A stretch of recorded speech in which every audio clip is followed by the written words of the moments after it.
E aí, galera? Estamos aqui ao vivo, diretamente dos estúdios Globo, né, para todo o Brasil, para gravar aí a primeira aula à distância de redação do Colégio Pessoa. Vocês estão aí em casa, mas nós estamos preocupados aí para é, conseguir, né, manter aí vocês com os conteúdos e tudo mais. E essa é a nossa primeira aula de redação, né? Nós íamos ter feito nossa prova de dissertação na última aula que nós não tivemos, né? Então, assim que termina a primeira prova de dissertação, a gente vai para o nosso material, a apostila, né? E na apostila 6 nós temos uma revisão de texto narrativo. Vocês provavelmente fizeram aí alguns textos narrativos na vida, né, no ensino fundamental, o ano passado talvez um pouco, né? E aí o ensino médio a gente foca muito em dissertação, mas nós também precisamos trabalhar com alguns gêneros textuais. Por exemplo, nós vamos trabalhar aí o conto, né, nessa aula de agora, e a crônica na próxima aula. Por que trabalhar esses gêneros textuais se a gente só vai mesmo produzir textos dissertativos? Para que você saiba reconhecer também, né? A aula de redação também é para você reconhecer gêneros textuais diferentes, para você ler, saber que está lendo determinado gênero textual, tá certo? Uh, Iniciando aí, a gente vai da página 3 à página 10 da apostila 6 de vocês, e lá fala sobre as etapas do texto narrativo, né? Então, quais são essas etapas? O que seria isso daqui? Dentro de uma história, você constrói um personagem, você cria personagens, e esses personagens eles vão se transformando, eles vão agindo dentro da história de uma maneira que os faça descobrir novas coisas, novas pessoas, encontrar, procurar, buscar. Né? Então existem 4 etapas, né, que um personagem passa, né, por onde um personagem passa também, né, que o faz evoluir, tá certo? Então essas 4 etapas estão aqui do lado, né? Você tem aí a transformação, tá? O personagem ele começa de um jeito, conforme a história decorre, ele muda a sua forma de pensar, tá? Um exemplo muito fácil de você ver isso, né, são alguns personagens que são vilões, né? E aí nas temporadas seguintes eles acabam virando anti-heróis ou heróis ou ajudantes do herói, né? Pra mim, assim, que assisto muito, né? Eu que assisto muito alguns animes, se você for pensar no caso do Sasuke do Naruto, por exemplo, né? O Sasuke ele começa como um heróizinho, um anti-herói, um vilão, volta a ser anti-herói e depois volta a ser herói. Então ele é um personagem que transita, que muda, né? E todos os textos narrativos trazem isso, tá? O herói que deixa de ser vilão, o vilão deixa de ser vilão se forem continuando aí as narrativas, ele vai se transformando, tá certo? Então os personagens eles se transformam, pode ser alguém fraco que vire forte, pode ser alguém pobre que fique rico e vice-versa. Então a transformação, a mudança dos personagens na história é importante. Além disso, existe a manipulação, né? Que é um personagem fazer com que o outro haja de tal maneira. Né? Na história da Branca de Neve, por exemplo, né, a madrasta manda o caçador matar a Branca de Neve. Então ela o manipula, ela usa esse personagem a seu favor. Né? Dentro da história, a gente tem a competência, que é alguém que sabe fazer alguma coisa. Né? Esse alguém geralmente é útil. Né? A gente sempre usa como exemplo os contos de fadas, porque os contos de fadas são assim. Né? Então, geralmente, a competência é um conhecimento, um saber que um personagem usa em algum momento da história. Tá? No final, você tem a sanção. O que é a sanção? Ou uma recompensa para o herói, ou uma punição para o vilão, ou as duas. Tá? Então, existem essas duas possibilidades de sanção. Tá? Uma sanção é um julgamento final. Ali, né? Então, o final do herói, o final do vilão. Está certo? Então, 4 etapas que os personagens dentro de uma história vivem. Dando continuidade aqui, então, o que a gente vai ter? Tira do texto narrativo, né? O texto narrativo é o tipo de texto, né? nós temos poucos tipos de texto. Então tem o narrativo, o dissertativo, o descritivo. Tá? Dentro do narrativo, nós vamos ter o conto, a fábula, a crônica, o romance, os contos de fadas, né? Todos esses gêneros textuais aí. Então o conto ele vai ter algumas características, por exemplo, que o romance não tem, que a fábula não tem, tá certo? Então a primeira coisa que a gente tem que observar, né, é o tamanho do conto. Tá? O conto ele é um texto curto, certo? Um texto curto, com poucos personagens, tá certo? Nem sempre os personagens vão ter nome, tá? Existe aí a possibilidade dos personagens não serem nomeados, né? Tá aqui, ó, nessa estrutura aqui, ó. Tinha colocado o slide errado. É esse aqui.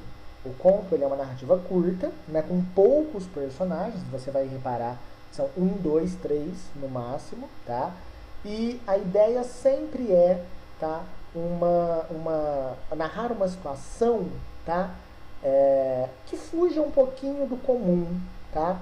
Então, geralmente, algum incidente, alguma coisa que não seja tão cotidiana assim, tá? Então, é comum nos contos os personagens sofrerem verdadeiras transformações em pequenas partes. Então, é como se o conto fosse um pedacinho da vida de alguém, tá? Então, quando a gente faz, por exemplo, se você lembrar daqueles rolos de filme antigo, que tinham vários quadradinhos, é como se o conto fosse um daqueles quadradinhos, né? Só um pedacinho da vida do personagem, tá certo? O Edgar Allan Poe, que foi um grande contista, né? Ele escreveu grandes contos de mistério, de terror, de assassinato. Ele diz que o conto, né? Ele é uma ficção que vem do incidente. E esse incidente produz um efeito. E é justamente daí que vem o conto, né? Aí você tem aí no conto, nessa segunda tela, um tempo cronológico, tá? Esse tempo cronológico, geralmente ele é marcado na história. Geralmente ele não é marcado na história. Não tem assim, as horas, os dias, os minutos, até porque é muito curtinho. Mas você consegue perceber que a história aconteceu em uma tarde, em 1 minuto, em 2 horas. Você consegue ter uma noção disso. Tá? O tempo, ele não necessariamente precisa ser marcado para você perceber quanto tempo está passando, né? Existe uma história, por exemplo, de um rapaz que pensa na vida toda, desde quando ele era pequeno até o momento atual, enquanto ele fuma um cigarro. Aí se eu for pensar assim, quanto tempo tem essa história? Tem a vida toda do rapaz? Não, é o tempo dele ter fumado o cigarro. Então pode ser 1 minuto, 2, né? Os personagens vão ser pessoas que agem, né, que fazem a ação, e o narrador é aquele que conta a história. Aí você vai perceber que existem 3 tipos de narrador básicos, né? O narrador personagem, que é aquele que vai participar da história, né? Ele narra a história e ele está presente. Nem sempre ele é o narrador, é o personagem principal. Ele pode ser alguém secundário, né? Nos livros do Sherlock Holmes, por exemplo, quem conta a história é o Watson. O Watson é o parceiro. Ele é o personagem secundário ali, mas ele é um narrador que participa da história, tá? Nós temos o observador, né? O observador, ele conta a história sem participar. E aí ele conta sem participar, né, em terceira pessoa, conta a história de outra pessoa, né? E geralmente o narrador observador, ele vai contar apenas aquilo que é possível ver com os olhos. Por isso observador. Então ele não vai descrever pensamentos, sonhos, futuro, né? Isso fica para o onisciente. Tá? O onisciente parece com o observador, mas ele tem mais poderes, né? Ele é uma espécie de Deus dentro da história. Ele consegue contar o passado, ele consegue contar o sonho, o pensamento. Então ele é mais forte, ele tem mais recursos do que o narrador observador. Então são esses 3. A gente ainda tem um quarto narrador, que é o onisciente intruso, que além de saber tudo, ele faz uns comentários, né? Ele analisa a situação. Mas esse a gente deixa um pouco mais pra frente, tá? Aí, o que a gente vai observar, né? Na narrativa, além de você contar uma história, geralmente os narradores, né, eles deixam os personagens falarem um pouco, tá? Então, o que acontece quando um personagem vai falar? O narrador sai e abre espaço para o personagem poder dizer, tá? Ou o narrador fala pelo personagem, toma o lugar do personagem e diz o que o personagem iria dizer, tá certo? Então nós temos aqui o discurso direto. O que isso acontece numa narração? Os personagens falarão por si, tá? Esse tipo de discurso, ele é marcado pelo travessão e pelos 2 pontos. Posso marcar com aspas, se eu quiser? Pode também, tá certo? Então está ali, né? A mãe diz, olhem meninos, né? Então o narrador está dizendo que a mãe irá falar algo. Aí ele para de falar e deixa a personagem mãe falar. O narrador também pode tomar o lugar da mãe, e isso é o discurso indireto, tá? O que seria isso? O narrador, ele vai indicar que aquele pedaço é outra pessoa que está dizendo, tá certo? Ela fala de outra pessoa, no caso a mãe. Olha o exemplo. A mãe disse para os meninos olharem. É a mesma coisa na de cima, só que qual que é a diferença? Na primeira, discurso direto, o personagem falou. Na segunda, discurso indireto, o personagem falou, mas quem disse mesmo, né, a frase foi o narrador. O ideal é que num texto narrativo sejam misturados os tipos de discurso, nem para ficar veloz demais e nem muito monótono, porque às vezes o discurso indireto o tempo todo cansa. A pessoa fica assim, de novo, né? Então é ruim. E você tem o último, que é o discurso indireto livre. O que é isso? Você não sabe ali se é o narrador ou se é um personagem que está falando. Olha o exemplo. Mas ainda havia um problema. Como resolvê-lo? Nesse caso aqui, eu tenho narração, mas ainda havia um problema. O como resolvê-lo, não dá pra gente ter certeza se não é um pensamento de um dos personagens ou se é o narrador falando.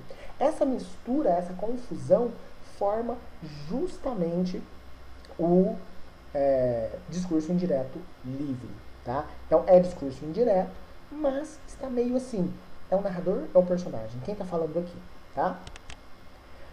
Essa teoria aqui dos contos, você tem nas páginas 3 a 10, e aí você tem alguns exemplos de contos ali, tá? Então eu vou pedir para vocês fazerem o seguinte, vocês vão fazer aí os exercícios do 1 ao 4, na página 7 e 8, e o 3 e 4 da página 10. 1 a 4 é de interpretação, para você ver como é. E do 3 ao 10 é para você analisar mesmo e escrever, tá certo? Eu vou postar essas correções depois, pelo escolar e também aqui pelo Class, tá certo? Então, bons estudos a todos. Não se esqueçam aí das recomendações, né? Lavem bastante as mãos, usem álcool em gel e a gente vai se ver aí na próxima aula. Até mais!